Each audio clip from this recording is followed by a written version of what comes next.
فكرة ان انا اتخرج مثلا كدكتور بس دي كانت مرعبة بالنسبة لي. انا حابب اعمل كذا حاجة تانية يعني. كنت فاكر انها صعبة اه. ان انت يعني 1000 طالب معتمد عليك. ده ايه ده ايوه صحيح. موضوع مرعب قوي يعني. الترم التاني بقى انا خرجت من سبورت اصلا. اه ايام ثانوي. فهو انت خلاص دخلت طب يعني هتجيب اعلى من كده. السلام عليكم يا شباب، ازيكم؟ يا رب تكونوا بخير. النهارده حلقه مميزه، حلقه مقربه الى قلبي جدا، لان فكره النهارده انا بحبها جدا، وتيم النهارده اللي احنا هنتكلم عنه انا مؤمن بيه جدا. النهارده جايين نتكلم بشكل اساسي عن فكره مساعده الدفعه، او ان انت تساعد زمايلك، ونتكلم بشكل خاص عن تيم الداتا اللي انا فيه، وهو تيم سبورت. معانا دكتور عبد الرحمن ناشي، دفعتي وصديقي وبحبه جدا. هو يعني كان برضو دخلني التيم، فهنتكلم في النقطه دي كمان شويه. فنرحب بيه. ازيك يا دكتور؟ الحمد لله. عامل ايه؟ الحمد لله. طيب هنتكلم بقى مع بعض شويه عن سبورت، لان في ناس كانت بتسال عن تيمات الداتا وكده، فحابين نشجع الناس ان هي تخش ونفهمها اكتر التيم ده بيعمل ايه. انا ماشي هيقول لنا النهارده كيف بدات سبورت. هي سبورت دي كانت فكرة تمام. ماشي اتكونت عند دفعة 40 اللي هم ماشي. اكبر مننا بسنة. على قد زميلنا. اه اتكونت امتى بقى واحنا اصلا في سنة اولى، فكانت دفعة 40 دي في سنة تانية. اه. فيعني دفعة 40 هم في اولى ما كانش عندهم اصلا سبورت. فبدأوا بقى ان هم يكونوا الفكرة دي و وبعدها احنا لما دخلنا احنا سنة اولى هم برضو ايه قعدوا بقى يدوروا كده ويشوفوا في دفعتنا مين يعني. لو بعد جروب الدفعة تلاقي مثلا حد يبعت سؤال فتلاقي حد شرحه له والجو امم. ده فايه. فلو زي خمسة كده هم اللي يعني اكتف قوي على جروب الدفعة. فكلموهم بقى ايه احنا عايزين نعمل والله سبورت عند 41. حلو جدا. ده كان في نص الترم الاولاني اصلا يعني احنا تقريبا عندنا اول ترم من غير سبورت برضه. ايوه انا فاكر. لو فاكر يعني انا انا فاكر. شخصيا كنت بذاكر من دفعه 38 ودفعات اكبر انا بكتير كنت يعني. محتاج حوسه ما يعلم بها الا اه ربنا يعني في الترم الترم الاول الاول بتاعنا فعلا. كان صعب قوي بسبب حاجه زي كده يعني. تمام. ف... فكانوا حوالي يجي خمسه كده يعني بنسميهم من المؤسسين الاوائل بقى يعني ايه. ما شاء الله، عايزين نشكرهم يعني كلهم. هو انا ما اعرفهمش، هو سبورت انت هتبقى جندي خفي، بس يعني هم قعدوا بشكرهم. فتره كتير. انا ذات نفسي ما كنتش عارف ان هم دول اللي عاملين سبورت يعني. ماشي. ال 41 بس طبعا ده كله بقياده ناس من 40 فاهم امم. يعني. دايما اي سبورت بيكون ليها اونر كده اكبر منها من هو فاهم بسنه مثلا فاهم او حاجه. السنه هتمشي ازاي، فهو اه بيوجههم فيعني بشكل لازم احسن. يكون في حد اكبر منك معاه تمام. لحد ما انت بقى ايه الدنيا ترسى بقى وتفهم وكده وخلاص بقى بتنطلق بقى. فعلى الترم التاني بقى في اولى كان خلاص كده اوريدي سبورت ايه شبه اتكونت بقى وكانت اتكونت. الدفعه 41 خلاص فيها سبورت 41 ومعتمدين والطلبه عليها بتوعهم. بشكل تام يعني. حلو. وبدأ طبعا يدخل بقى ناس مجرد ما نزل القناه. بدأ بقى يدخل ناس عايز جديده وكده واحنا عايزين ندخل سبورت يتكلموا مثلا اكونت الاونر او على جروب الدفعه او ايا يكن يعني. وفي ناس بقى احنا ليهم مميزه قوي فاللي هم ايه بيروحوا يكلموهم بقى اللي امم. هو ايه رايك تيجي معانا سبورت انت عندك كذا وملكة شرح والجو دوت يعني. انا هنتكلم في النقطه دي ف... كده. ف... فبس هي جت كده يعني وبس بقى في سبورت 41 بقى وتيم يعني كل سنه بيكبر. كل ده مديول حقيقي. اصلا بلاقي ناس تدخل جديد كل سنه كل شويه بنرحب بحد جديد في التيم عندنا، فدي حاجه بصراحه انا بخش يعني بلاقي اللي هو ايه، ناس هتضيف لنا، وبجد الناس في الاول بتكون متحمسه وعندها طاقه، فدي حاجه انا بحس اللي هو الشخص اللي جاي اه يعني ده. الناس الجديده دي دايما هي اللي بتبان اصلا احنا اه ممكن قدام فاهم. بقى يعني خلاص بقى اللي هو خلاص بيحس ان بقى هو ايه، قدم اللي عنده، بستيل بيقدم، بس برضه ايه، عايزين مفيش نجيب افكار حاجه مميزه. كرييتيف اه. ايوه بالظبط، بس هيجوا ان شاء الله، هنقعد يعني ميتنج كده ونظبط الدنيا. بس وبعدها بقى في 41 خلاص مثلا خلصنا احنا اولى فكده ايه جه دفعه جديده بقى تدخل اولى تستلمهم بقى. 42. مم. يبقى حد من 41 يروح هو يمسك 42 مم. فاهم ويدور بقى كده برضو مين الناس المميزه في الدفعه اللي ايه ممكن تساعد. استشفينا مثلا انها ممكن تساعد او كده. وخلاص هو انت بتجيب واحد اتنين وهم بقى يبدأوا يجروا بقى ايه ناس ورا ناس وكده وتلاقي بدأ يتكون تيم تاني لحد ما هم يستقروا بقى ويعرفوا ايه مم. يتعاملوا لوحدهم. خلاص بقى بتلاقي الاكبر منهم ده لحد ما ايه ما بقاش مركز معاهم قوي خلاص مع دفعته هو. هم انطلقوا بقى، شافوا الدنيا. وهكذا بقى عندك بقى ايه سبورت 40 سبورت 41 42 43 و44 اخر حاجه هي دي. فشبه دلوقتي طب المنوفيه كله فيه سبورت حاليا يعني. الحمد لله. يعني دي حاجه انا ممتن ليها جدا، تيم سبورت بيفرق جدا مع الناس، وانا لاحظتها على مستوى زمايلي وعلى المستوى الشخصي. طيب ازاي يا ناشي دخلت سبورت؟ بص هو انا في اولى كنت مقرر ان انا مش هدخل اي حاجه ايوه. انا ولا عارف اسر انا. ولا اتحاد ولا اي حاجه اللي هو بقى ده انت انا هطلع الاول على الدفعه. فبعدها استوعبت هجيب انه امتياز. ايه لا يعني انا مش هقدر اكمل 5 سنين كده اه. يعني. فكره ان انا اتخرج مثلا كدكتور بس دي كانت مرعبه بالنسبه لي. انا حابب اعمل كذا حاجه تانية يعني. فانا اصلا اوريدي كنت يعني بعمل زي ملخصات كده او اجمع مثلا ايه 10 صفح في ورقه واحده.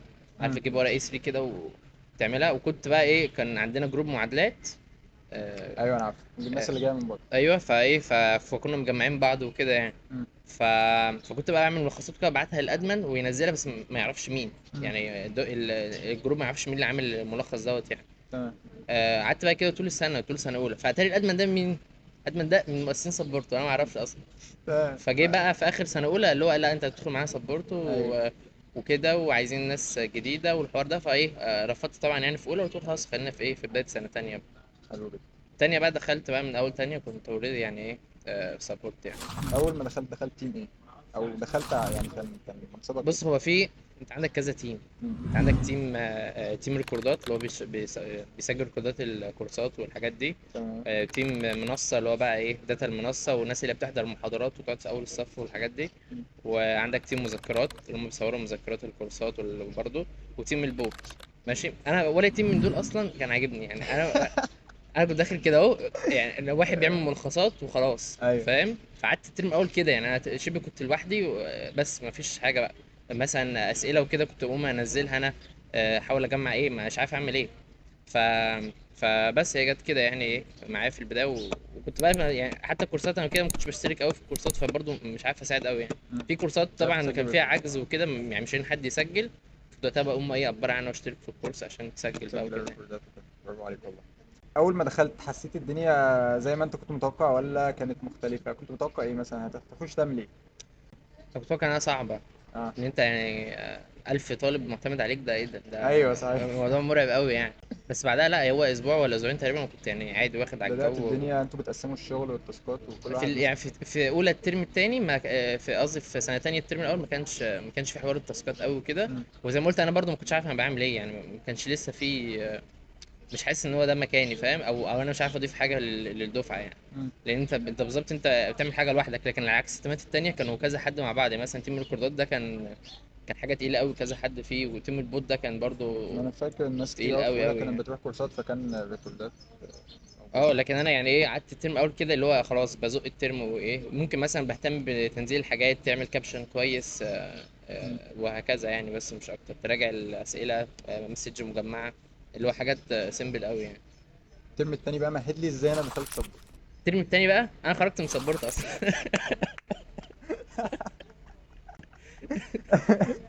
خرجت في الريبرو اللي هو اول ايوه. مديول ماشي. سبحان الله يا لهوي. كمل طيب، انا جاي لك دلوقتي. وقلت ايه لا انا خلاص انا بعمل نفس سبورت، انا ايه انا ماليش لازمه، حاسس ان انا اه. ما بعملش حاجه، وحاسس ان انا برضو ايه يعني اللي هو مش مكاني او كده يعني. تمام. طب ليه فخرجت. يعني كان في سبب مثلا؟ ما هو انت مفيش تيم اصلا انت عايزه فاهم. اه. حاسس اه ان انت مش لاقي نفسك في وحاسس ان انت لوحدك يعني. انا حاسس ان انا في لود كامل عليا ان انا بعمل ملخصات مم. فاهم. اللي هو ايه في طبعا كان ناس تانية مثلا عندنا ممكن يساعدونا في الملخصات والحاجات دي، بس انت برضو يعني ايه الناس دي كانت في تيمات تانية، او اللي هم يعني مش اللي هو معاك قوي يعني. قول مثلا هم ثلاثة في التيم كله اللي بيعملوا ملخصات، فده موضوع كان صعب قوي يعني. مم. ف... فجيت بقى خرجت خلاص من سبورت في الريبرو وبس قلت خلاص هخرج بقى. وانا بقى ايه هل انا فعلا خرجت؟ اكيد ما خرجت، انا مش عارف اخرج من سبورت يا جدع. مش هيسيبوك يا حبيبي، مش هيسيبوك. انت فايه بتتكلم في ايه؟ فقلت لا يعني انا مش عاجبني ان انا لوحدي كده، فقلت خلاص في تيم تيم منصة، تيم بوت، تيم مذكرات كده. حطني هناك كده في فليه ما يتعملش تيم نوتس اصلا؟ اه. يعني اشمعنى تيم النوتس اللي مفيش؟ برافو. هل عشان ما فيش حد مثلا؟ فقعدت شهر كامل شهر ريبرو ده انا عمال انت بقى حد عمل بعت رسالة على الدفعة تعال. الكذا، اقوم خد اليوزر وكوبي واعينه عندي، اه. اللي هو ده يجي منه ده ينفع معانا في سبورت. هد من يومك يا باشا، فايه ما شاء الله. فقعدت بقى ادعبس بقى كده لحد ما اقول جمعت 16 واحد بالظبط. انا كنت منهم، بس لا انا اه كنت انت خدتني في الريبرودكتيف صح؟ خدتك في انت اخر واحد، لان انت نزلت نزلت لنا فيديو قبل عملي العملي. قبل على العملي. طول. لقيت كده فيديو شرح جامد اه. وخدناها فورورد عندنا جاب ريتش. على الحمد القناه لله. وكان حلو قوي يعني. فاللي هو ده برضو ايه لا ده حلو، الحمد لله. هناخد ده معايا. انا عايز احكي بصراحه. اتفضل. انا دخلت سبورت ازاي. انا بصراحه ما كنت يعني صراحه كنت خايف. انا ما بعرفش اعمل ملخصات قوي. ما جربتش اعمل ملخصات قبل كده. كنت جاست ان انا ممكن اشرح حاجه. بس كنت حاسس يعني هشرح ايه؟ ما دكاتره كتير قوي كورسات نازله، دكاتره الكليه نازلين ما شاء الله. التيم كان برضه ساعات بينزل حاجات. فكنت حاسس ايه الاضافه اللي انا ممكن اضيفها. في ليله الامتحان العملي بتاع الريبرودكتيف كانت الباثولوجي عامله مشكله كبيره جدا، والناس كلها كانت بتشتكي منها. اصعب باص تقريبا. اه، اصعب باثو في الاكاديمي.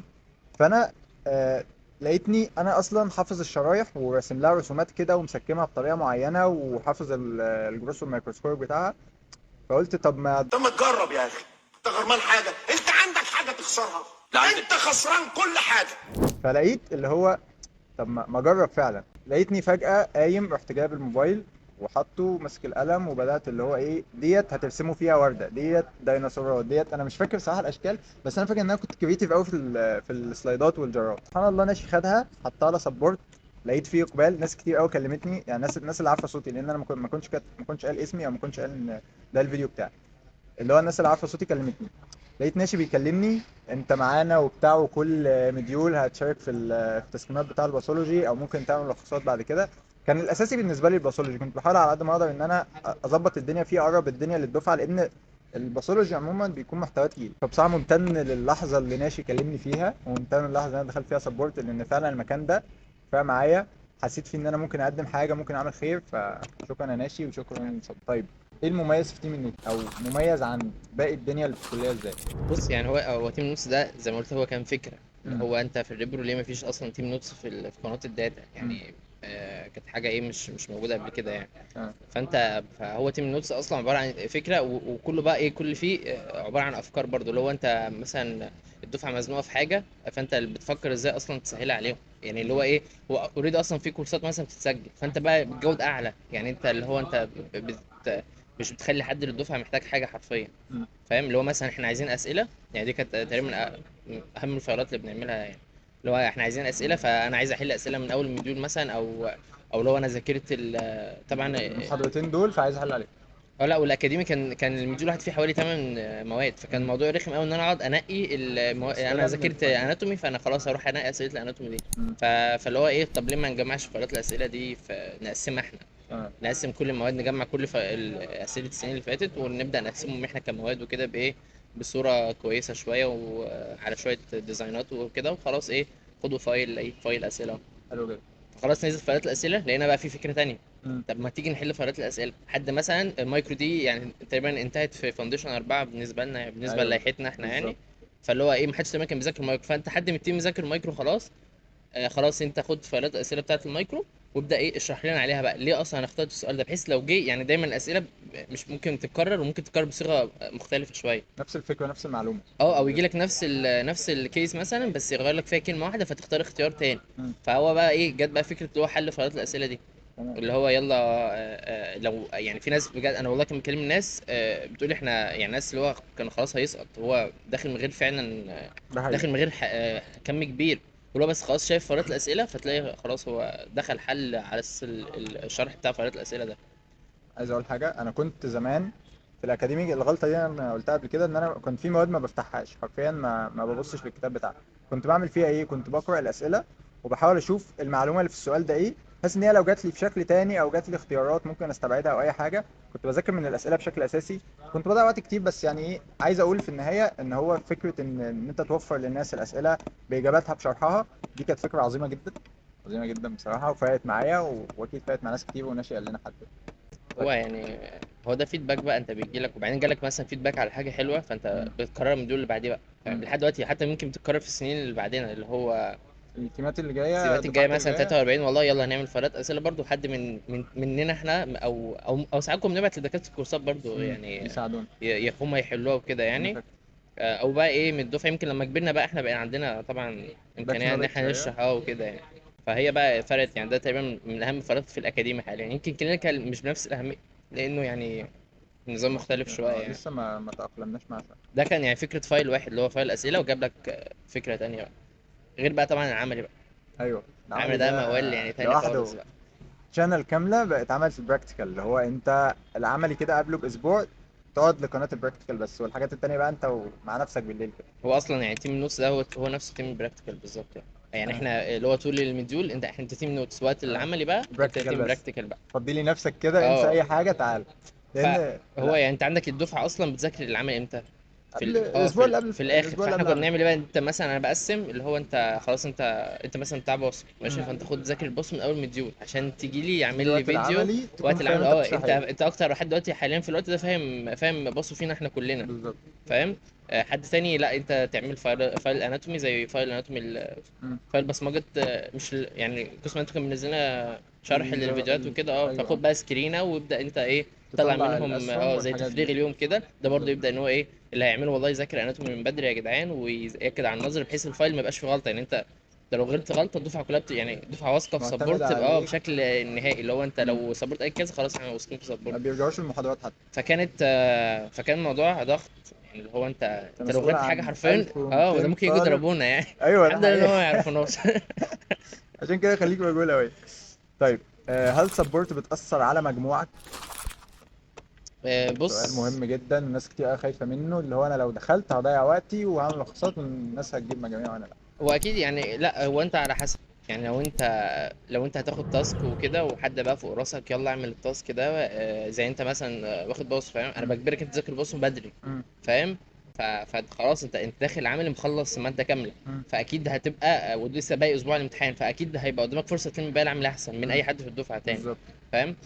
فهي على حسب. لو انت بتاخد تاسك او بتدي تاسكات بقى، لو بتدي تاسكات طبعا بتيجي عليك، مش هنكر يعني كتير قوي سبورت حاسس انها جت عليا يعني. مم. عشان كده كل شويه كنت يلا انا هخرج من سبورت. كنت بتمانج الموضوع، كان الموضوع لود يعني هو عليك. انت اي فايل حرفيا انت تتشيك لازم عليه. يعني ايه، مش اللي هو تراجعه كمحتوى، لا يعني تراجع بقى كل حاجه فيه مم. كديزاين، وهل الفايل اتاخر ولا لا، وبعدها بقى تنزل الكابشن بقى. الكابشن أيوه. ده حوار تاني اصلا ماشي، يعني. بيهتم قوي بتفاصيل الكابشن ما فاللي هو شاء انت الله. لو نسيت الهمزه هيزعلني. ف وده طبعا الفايلات بتنزل امتى؟ بتنزل وقت المفروض انت ان قبل هي الامتحان بيوم بيومين، فانت فانت محتاج مطلوب تذاكر ومطالب تنزل الفايلات دي. بالظبط. لكن لو حد بقى بيعمل تاسكات ف 100% سبورت عمرها ما تاثر يعني، انت بالعكس انا بجبرك. بتزوده. وفي واحد يعني انا ببقى فوق راسك، انت لازم تذاكر ده هتذاكر دلوقتي، لو ده في حتى لو انت في عايز ديدلاين معين، انت حضرتك انت بتعمل ايه؟ انت ما بتذاكرش ليه؟ بالظبط. فلا طبعا سبورت لو مش عشان نفسك، عشان في سبورت مستنياك ومفروض انت اه تذاكر وبتاع. ده غير بقى انت بتبقى حاسس بالمسؤوليه، انت في 1000 واحد مستنيك حرفيا، فاللي بالظبط. هو يعني ايه، وخصوصا بقى لما تبقى مثلا نزلت مديول والمديول اللي بعديه المديول ده ضرب قوي معاك بقى، فالناس كلها معتمده على الفايل بتاعك، اه فلو انت تعمله بقى المديول اللي بعديه، فلا حصل. ده انا انا ده هو. الاكسبكتيشنز بتاعنا كل مدى ده غير ذاكر زي طبعا ان حاجه انت عندك. لما تلاقي مثلا فيدباك حلو انت بقى بتتحمس بقى وتلاقي خلاص انا هذاكر الماده دي. يعني انت نزلت شرح حاجه، نزلتونا مثلا ولا حاجه، فتلاقي بقى الدفعه عجبتها ورياكتات كتير وناس مم. بقى داخله ممكن تخش اه لك انت تشكرك وكده. لو انت فبتبقى معروف. بقى ايه الشرح مثلا الزيتونه دي ولا حاجه، فهو بتلاقيه بقى عمال ايه، انا هفهم الماده دي بدري قوي حصل وهذاكرها معاك. اول واحد وهخلصها بدري بدري عشان خاطر اشرحها للدفعه بشكل حلو. وانت اصلا مجرد ما شرحت حاجه انت عمرك ما تنساها يعني، معروفه اللي يشرح بتثبت في حاجه. دماغك، ما يعني هي تعرفش تقول عليها احسن واحد. اعلى ليفل اصلا من الحفظ ان انت تشرح حاجه يعني. فهي عمرها ما تاثر لو انت مش هيد. ايوه يعني لو انت. لو انت مش ماسك حاجه هي فعلا مش هتاثر خالص. وبرضه يعني يعني يمكن انا مثلا ما عرفتش اوازن بيها قوي. مم. لحاليا انا طبعا عرفت اوازن يعني، بس هي في البدايه خالص كنت عارف تمانج الدنيا بشكل احسن. خصوصا ان التيم ما كانش يعرف حاجه ايوه. يعني التيم داخل هو ما يعرفش، انت مثلا بقالك فتره في سبورت، انت كونت تيم جديد، هو يعني فاكر انا في الترم التاني في السنه التانيه ده كان صعب بشكل مش طبيعي عليا، لانه انت معاك ناس مش عارفه اصلا ازاي تنزل حاجه على القناه، فاهم؟ فانت مطلوب تعمل كل حاجه. مم. لكن مجرد ما دخلت تالتة بقى خلاص يعني هم الناس ايه، كلها اتعلمت، الناس هم كلها بقى لهم فهمت، كل واحد ترم بقى. كامل تقريبا معاك يعني وكده، فهي بس بتبقى صعبه يعني يمكن على الهيد في البدايه خالص، لكن لو تاسك عادي لا. وحاليا اصلا يعني حاليا الموضوع بقى اسهل، انت بقى معاك واحد اعلى منك مم. من دفعه اعلى منك. يعني لو مثلا مثال على 44 ان هم تقريبا هم اللي يدخلوا سبورت جديد، مم. فانت حتى لو تدخل هيد فانت في حد اعلى منك برضه هو مانج كل حاجه، فاهم؟ ومعلمك كل حاجه ومديك كل حاجه، فبرضه مش هتاثر عليك خالص يعني. يعني اختصارا نقدر انها مش هتاثر يعني. هي بتفيد بصراحه. انا على المستوى الشخصي ما مثلا ما كنتش هيد في سبورت بصراحه. كنت بشتغل المادة بتاعتي والتاسكات بتاعتي كانت بتعليني بصراحة، وبتخليني أذاكر وأتشجع وأنا أشارك في نقاش مثلا في إجابة سؤال ولا بتاع. فبأمانة يعني لو دخلت سبورت واهتميت وبدأت تعمل تاسكاتك وما يعني الجو اللي حواليك ساعدك، هيفرق معاك جدا. وفي بس اضافه تانية، هو انت مثلا لما بتساعد حد او اللي هو انت عملت اللي هو انت بتسعى من جواك فعلا انت تساعده وكده، انت بتلاقي كرم ربنا في الدرجات ما اقولكش. اللي هو انت داخل مثلا الماده دي انا قلقان قوي قوي من الجزئيه دي، فتخرج تلاقي انت هبت الام سي كيو تلاقي كله صح، فاهم؟ فانت ما تعرفش ليه. امتحان فهو فرق. فعلا يعني ربنا ناس كتير والله من التيم قوي كتير بيقولوا لي كده، اللي هو مم. احنا ربنا عوضنا جامد قوي ومتاكدين ان هو سبورت سبب في كده، اللي هو انت مم. ايه، انت خلاص انت مثلا خدت من وقتك عشان تعمل حاجه زي حاجات سبورت، فتلاقي ربنا عوضها لك في حاجه تانية. مش شرط برضو التعويض يكون درجات، يعني هو التعويض بيبقى حاجات تانية برضو انت ايه بركة ورزق ويعني ستر يعني في ممكن حياتك ما يعني. يعرفهاش دلوقتي كمان، ممكن مثلا بركه في شغلك لما تتخرج، فاهم؟ مم. فهي بتفرق قوي يعني حاجه زي كده. طيب، هل في فيدباك من الدفعة على فيديوهات ليك أو فيديوهات لناس أنت حسيت فعلا قد إيه سبورت بتضيف للناس يعني؟ بص يعني وانت بتبقى ممتن او يعني ايه، ضميرك بيبقى مرتاح. ايوه لو انت مديول حتى لو انت كده. قصرت فيه، فانت عملت حاجات كتير قوي يعني، انت انجزت كذا حاجه في خلال المديول دوت وكده. فدي اهم حاجه يعني. ده غير بقى ان انت بتكتشف نفسك. يعني انا مثلا ممكن بعرف ارسم، مم. ده انا اوريدي عارفه اوريدي من زمان خالص يعني. ما كنتش تمام. عارف مثلا ان انا ليا في الديزاينات، او ممكن اعمل يعني مش هو قوي برضه في الديزاينات، بس انت ايه، خدت مهاره ممكن تفيدك بعدين. يعني انا مثلا لو عايز اعمل اعلان ولا اي حاجه ليا، اعلان عياده مثلا مم. نفترض، هعرف ادخل اعمله في 5 دقائق. هو هيظبط بقى. اه لان انت ايه، هي سبورت مثلا. انا اتزنقت في والله مثلا ان احنا ايه، انا بحب كده كل حاجه تبقى بيرفكت. هنزل فايل فلازم الفايل ده يبقى ليه غلاف، فاهم؟ لازم يبقى بالظبط. ليه غلاف، وغلاف لايق كمان مثلا فايل مايكرو، فلازم ابقى اعمل لك والله اجار كده فيروس كده اه وبتاع يعني لازم انا كده. فاللي هو انا مزنوق في حاجه زي كده، خلاص انا هدخل والله اتعلم ديزاينات وهتعلم كذا عشان خاطر الفايل يبقى ايه بيرفكت قوي يعني وكده. فدي حاجه انت لو انا ما كنتش صبرت مستحيل كنت اتعلمها. مم. ومثلا عندك كتابه الكابشن والحاجات دي، اللي هو انت بدات ايه، عارف اللي هو كتابة المحتوى والحاجات دي، انت برضو اه مهارة بدأت الكتابة تسعى. عندك. اه يعني دي برضو حاجة ما كنتش اعرفها عن نفسي خالص، ان مم. انت مثلا تعرف تصيغ الكلام بشكل معين او توصل، او كلمة واحدة حرفيا ممكن تقلب الدفعة عليك، او تخلي الدفعة تذاكر من الفايل ده او ما تذاكرش من الفايل ده، فاهم؟ انت بقى حاجات زي كده بتبدأ ايه تلاحظها يعني. ممكن الكابشن ذات نفسه يقفل الناس من الفايل. اه اللي هو انت ايه اللي عامل القرف ده، فاهم؟ مم. وممكن كابشن تاني تلاقي الناس عجبها الفايل ده، وحتى لو الفايل منتن هيذاكروا منه، فاهم؟ الكابشن شده. اه فدي برضه حاجه تانية الواحد ما كانش يعني ايه، مم. ما كانش يعرفها عن نفسه خالص يعني. ده بالنسبه لي انا اتعلمته. ده غير برضه اهم حاجه بقى خالص اللي هو ملكه الشرح. يعني انا ما كنتش اعرف ان انا ممكن اشرح حاجه مم. يعني. حتى يمكن من سنه مثلا، اكيد طبعا كلنا كنا متفوقين قوي يعني زمان يعني، مم. بس ما جربتش اشرح ابدا لحد من اصحابي خالص يعني. بالظبط. بس لما دخلت بقى سبورت وكده، اتزنقنا في حل فايل. ايوه. فانا اللي هو الامتحان كمان يومين، هو مفيش حد راضي يحل الفايل، كان فايل بارة، فاللي هو تعالى خلاص انا هحل الفايل. تعالى انت بتبقى تايه معسفهم ليه؟ اه فالحمد لله جاب هي ربنا فعلا.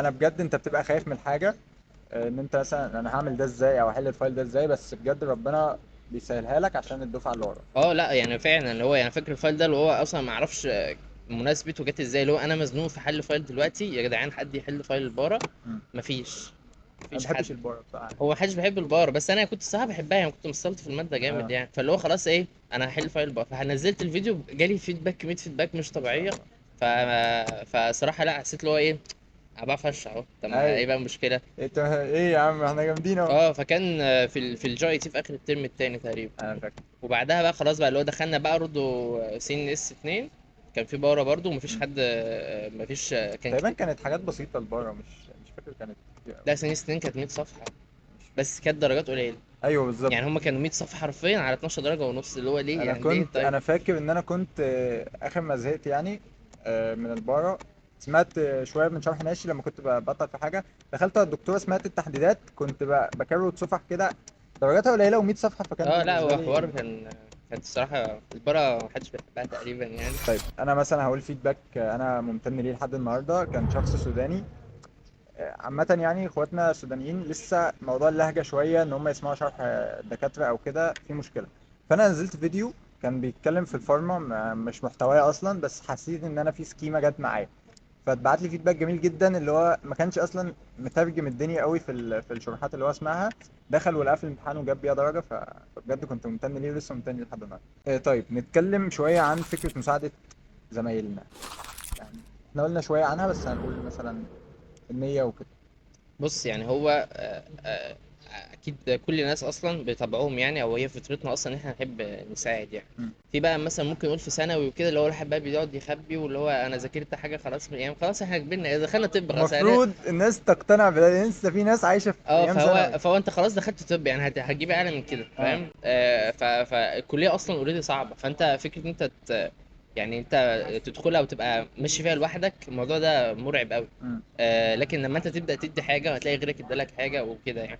فهو حاليا انا ملاحظ يعني الدفعات الجديده، او مش عارف ممكن في طب انه فيها حاجه زي كده، بس يعني اللي هو كله بيدخل انا عايز اساعد، انا عايز اعمل كذا، انا عايز اعمل كذا، بس مش بيكونوا عارفين يعملوا ايه، بالظبط. فاهم؟ فده بقى بيبقى دور بقى اللي هم ايه سبورت الاكبر شويه، اللي هو انت تعالى هتعمل كذا وانت في ايدك حتى لو انت اصلا مثلا مش فاهم ازاي تتعامل مع اي ابلكيشن، او مش عارف انت بتشرح. انا زي ما قلت انت مجرد ما تدخل اصلا تبدا تكتشف حاجات مش تكتشف عندك، او سكيلز حتى جديدة محتاج تتعلمها يعني. تعلمها. ايه. اه يعني مثلا فكره انت تنزل رساله دي لوحدها مساعده يعني. مم. حاجه بسيطه، او فكره ممكن حد اصلا يضرب كده فكره في دماغه تلاقيها عملت مكمل. الشانل كامله. عملت او مثلا هو فكره فايل والله، فالفايل ده ما زال مكمل فكرته اللي كل دفعه بتدخل سبورت، اللي كل دفعه جديده. ميزان حسناته بقى. فشوف اللي هو اصلا يعني كنت بقعد اقول لك كتير شلال حسنات جاري، انا ما بحس شاء الله. سبورت كده يعني. هي هي دي. مجرد فكره حرفيا انت ممكن تعمل فانا بالنسبه لي انت تدخل توب مثلا كده وتتخرج اللي هو خلاص خلصنا ال5 سنين او ال7 بقى، تتخرج كطبيب بس كده، دي من يعني مش ما حلوه. تسيبش اثر، ما تسيبش حاجه غاليه لكن لو انت دخلت الكليه يعني مثلا بضرب مثال دايما ب 38، انا كل ما اقابل حد من 38 اقعد اقول له فكره اصلا قنوات الداتا اللي انتوا عملتوها دي عبقريه. مم. كان تيم اسمه كلاس وكده، ايوه طبعا. ما كانش فيه سبورت او ام دي ام وقتها بقى، وكان هم اصلا اول دفعه في النظام الجديد اللي هو 5 2 ده. مم. فلحد دلوقتي والله كل ما اقابلهم لازم اشكرهم على الافكار بتاعت، لان لولاهم اصلا ما كانش فيه حاجه اسمها سبورت او ام دي ام. انت فاهم؟ ففكره مساعده الناس، انت بتعمل حاجه بتفضل باقي لك تقريبا، مش يعني يكفي اصلا ان انت دفعه طول كامله فيها فتره 1000 الكليه واحد، مثلا فاهم؟ يعني على الاقل كام واحد هيشوف الفايل، او كام واحد هيسمع شرحك. هو 200 ده عدد ضخم قوي وال يعني. 200 دول هيتخرجوا هيعالجوا ناس وهيساعدوا ناس في ايوه المجتمع بالظبط، بتاعهم، فانت لو فكل انت لو ده. قعدت اصلا تفكر فيها، مش يعني هي هتلاقيها عماله تعلى معاك اكتر، واللي هو ايه ايوه. ده كذا، وخصوصا ان احنا بنتكلم في حاجه مهمه قوي، بنتكلم في الطب، انت مم. بتساعد دكاتره، مم. يعني حاجه مش قليله قوي يعني. الناس بقى بعد الكلام الجميل ده اتحمست جدا، وهتلاقي اليوزر بتاعك جاي له 5000 مسج النهارده. ازاي الناس بقى تدخل سبورت؟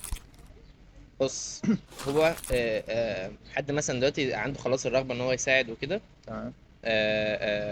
فعايز مثلا يدخل سبورت كده، طبعا حاليا بقى اسهل شويه مم. للدفعات اللي بقى عندهم جروب خاص بيهم، خاص بسبورت، اللي هو سبورت ديسكشن والحاجات دي. مم. فانت هناك والله ممكن عادي تقول يا جماعه انا عايز ادخل سبورت وكده، فتلاقي مليون ادمن كلمك اصلا. مم. وفي بقى بينزل دلوقتي فورم او كده، اللي هو ايه، لو حد حابب يساعد دفعته او يبعت لنا حاجه على الفورم، مثلا واحد عمل فايل بس مش حابب يدخل سبورت والله، فممكن يبعتها عنه مم. على الفورم وكده، او يبعت اليوزر بتاعه واحنا نكلمه. فدي تمام. برضو طريقه بقى. في بقى طريقه اللي هي اغلب بيعملها، يعني انت تتكلم بقى الاونر بتاع سبورت، يعني مم. كل جروب، كل دفعه قصدي بيكون ليها اونر ليها، يعني اللي هو سبورت بوت اونر 41 في الجروب وسبورت بتاعهم موجود، ولو محتاجين حاجه بيسأل. يعني انت مثلا اي حاجه محتاجه حتى، او حاجه مش عارفها مثلا، بتكلم الاونر ده، مم. يعني لان احنا المفروض اصلا تيم سبورت يعني شبه مش معروف، او ايه، مش كل الناس عارفه مين جوه سبورت ومين بره وكده، فهو الناس الاونر ده اللي اللي ايه بيلخص كل حاجه يعني. فانت تقدر تكلمه يعني. وفي بقى تاني حاجه اللي هو انت صاحبك والله في سبورت، فانت ممكن عادي جدا تبعت تكلمه. له الملخص او تكلمه يدخلك او. وفي بقى ناس زي ما انا جبتك كده، يعني هو مم. انت سبورت، انت لازم حبيبي تدخل ماشي سبورت، والله. فاهم؟ ففي ناس كده بتبقى ايه منوره كده. حبيبي. دي يعني ايه احنا بتاخدهم من بنكلمها الجروب يعني. كده. بس طبعا مش اجبار يعني. ايوه. انا في الاول كنت متاخد شويه، بس هو قال لي جرب يعني، فقلت له قشطه يلا بينا. سبورت ضافت لك ايه لو عايز تضيف حاجه؟ مثلا انت قلت موضوع الديزاين والشرح، كوميونيكيشن، حسيت ان هي فرقت معاك؟ جدا، يعني انا تقريبا في ثانوي كنت بخاف اتكلم اصلا، اه. ما اعرفش اقعد القعده دي مثلا. خالص. فانت مجرد ما دخلت سبورت، ويمكن برضو الاتحاد اكتر يعني، مم. انت حرفيا بكلمك كميه ناس في اليوم كتير قوي، خصوصا ان سبورت مش معروفين يعني مم. يمكن الدفعات الجديده لحد ما معروفين اكتر. الاتحاد. مش الاتحاد، هم الناس اللي في سبورت، ايوه. اه. اللي هو عشان على الجروب بتاعهم وكده. لكن وقتنا احنا مثلا 41 ما كانش حد معروف، يمكن معروفين بس اللي هم ايه الهيدات بس وكده، اللي هم اصلا لازم يردوا الجو ده. مم. فانت لو اي حد عايز اي حاجه هو حرفيا بيرجع لك انت، فاهم؟ فانت بقيت تكلم كميه ناس رهيبه يعني، انت بتتكلم في دفعه 1000 واحد، وناس اصغر منك وناس اكبر منك كمان ممكن تكلمك. فانت اجبرت اصلا ان انت تخرج من الكومفورت زون بتاعتك دي، وتبدا بقى ايه اتكلم. تتواصل وتتحاور وكده، وبتلاقي الموضوع عادي، يعني اللي هو انت يعني كنت قلقان من ايه اصلا. اتكلم يا عم، سؤال الفل. فاللي هو عادي شاتك يعني. يعني. فدي يمكن اهم حاجه يعني، لو جيت مثلا اقارن نفسي من 5 سنين فاتوا، لا يعني عمري ما اتخيل ان انا اوصل لحاجه زي كده. انا ممتن الحلقه النهارده، عايز تضيف حاجه؟ عايز اضيف النيه، ايوه.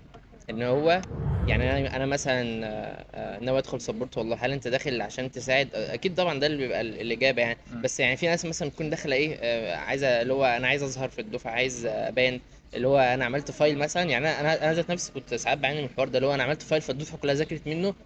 يمكن الناس ما تعرفش مين عمل الفايل ده اصلا، بس لو انت بتبقى بقى يظهر لك ايه، ده لو انا ما عملتش الفايل ده الدفعه دي كانت هتضيع او كانت امم. هتنقص اكتر، فاهم؟ فدي تبقى بقى فاهم. فما تخليش الشيطان يدخل لك قوي من هنا يعني. ايه، حاول تجدد نيتك على طول يعني، دايما حتى بدايه كل مديول لو تلاحظ بنزل لكم يا جدعان مديول جديد، يلا نجدد النيه ان احنا بنعمل دوت عشان ساعد دفعتنا عشان نساعد والحمد دفعتنا لله. ولله، ومش عايزين ايه ندخل حاجه مثلا تانية او تحس ان انت بنمن على الدفعه، فاهم؟ م. او او كده يعني، لان دي نقطه ناس كتير بتقع فيها يعني. في الاول بالذات. يعني بعد كده بيدخلوا في انت جو اصلا سبورت مجرد ما عموما. تدخل اصلا سنه تالتة تقريبا خلاص كده انت بتبدا ايه، فقدت الحماسه، فقدت سينيور كل سينيور في حاجه. الكليه يا اولاد. او كلينيكال بالذات يعني، فاللي هو اه يعني انا اصلا مش عايز حد يعرفني يعني. اه انا ساعات والله بيجي عليا اوقات اللي هو خلاص انا عايز امسح اسمي من اه ف... فهي يعني يمكن في سنه اولى فعلا زقوها كده، م. ويمكن دي من ميزات ان انا ما دخلتش حاجه في سنه اولى. م. يعني دي برضو ايه. اه هديت كده او استقريت في آه. تانية كده وبعدين دخلت. بس برضه ارجع اقول لك ان انا ندمان ما دخلتش حاجه في سنه اولى، لانه انت يعني أنا ممكن ما عنديش حد اصلا في العيله خالص في طب، يعني اول واحد فيرست جنريشن زي اللي هو والله. فيرست جنريشن ده، انت بتعاني من كل مش حاجه. فاهم اي حاجه. فلو انت دخلت حاجه هتلاقي معاك الاونر مثلا اللي هو اه اعلى منك، بس هيفيدك افاده غير طبيعيه. هيدلك على اللي لكن انت لو انت بتعمله. اوريدي عارف ناس ومثلا اخوك اكبر منك، فلا عدي سنه اولى كده زقها، مش لازم تدخل في حاجه بجد يعني ان سنه اولى دي مسؤوليه. انا بحس ان النتيجه اللي بتجيبها في سنه اولى بتكمل معاك. يعني انا يمكن كده. مش عارف ليه، مش يعني مجموعة في سنة أولى مش عايز يعني اللي مش هو عايز يعني يشت حاجة أوي يعني. يعني هو يمكن المجموع الاولى ده بجد بيكمل معاك على طول. يمكن في اه الكلينيكال اللي بدات انط شويه، بس أيوه بس ما شاء قبلها الله. اللي هو حرفيا الاكاديمي كل ترم نفس الدرجه، اللي هو حاجه غريبه قوي. أنا بصراحة الترم اللي نطيت الكلينيكال هو بتاعنا الكلينيكال اللي تصدق. انا نطيت فيه برضه يعني، اه مع حسيت انه شوية إن اصعب، فاللي الترم هو فرق. بس عاش والله. أنا مبسوط جدا جدا إن أنا اتكلمت عن وانا سبورت، والله وكان يعني. أحد أهدافي بصراحة إن أنا أتكلم عن التيم. واتكلم عن الفكرة قبل التيم، لأن هي الفكرة هي مش هتموت، والأسماء بتختلف يعني. كلاس 38 سبورت ام دي ام اي بلس في الدفعات الجديدة تقريبا، مش عارف ده ايه. تيم برضو شفته في يعني الفكرة موجودة وكذا حد بينفذها بكذا شكل، فالحمد لله يعني ان احنا بنسعى في دي ده. حاجه على فكره موجوده في طب المنوفيه بس. ما اعرفش بصراحة. يعني انا شفت داتات الكليات التانية اه مش بالتطور وحاجه بروفيشنال قوي زينا كده. يا ريت. انا لقيتها بفلوس، انت متخيل؟ انا ايوه لقيتها انا تقريبا انا في كفر سمعت الشيخ، سمعت الحوار يعني في ده. عندهم حاجه زي سبورت كده بفلوس، اللي هو احنا كان زمان اغنياء قوي. انا غلابة والله. فاللي هو صراحه يعني انا مثلا في ناس كانت بتكلمني اللي هم مثلا جايبين 500 اوائل على الجمهوريه والحاجات دي، فليه ان هو حريه يدخل اي حاجه. امم فانا بقعد اقول له اهم ميزه في طب المنوفيه حوارات الداتا دي، امم مميزه قوي. كل حتى حاجة موجودة. حتى القصر العيني عندهم زي موقع كده على النت، مش عارف مم. الحوار ده اتغير اصلا مش متابع، بس انا لما جيت يعني انا قعدت ادور مثلا عن افكار اللي عندهم ممكن مم. ان احنا ناخدها نقتبسها منهم، ما لقيتش حاجه خالص. يعني هم ياخدوا مننا كتير ايوه. كتير قوي يعني. نداء إلى كل كليات طب أو كل الكليات عموما، مش شرط طب يعني. كلموا ناشي أو تواصلوا معايا، نتواصل مع سبورت، ناخد أفكار ونعمم الفكرة دي على كل كليات مصر. بجد الفكرة هتكون مذهلة، ويعني هتتطور بشكل كبير قوي يعني. كنت إن أنا قابلتك النهاردة ناشي. انا والله يا شكرا على اسف. الحلقة الجميلة دي. وشكرا إن أنت جيت، وشكرا يا شباب إن أنتوا سمعتونا.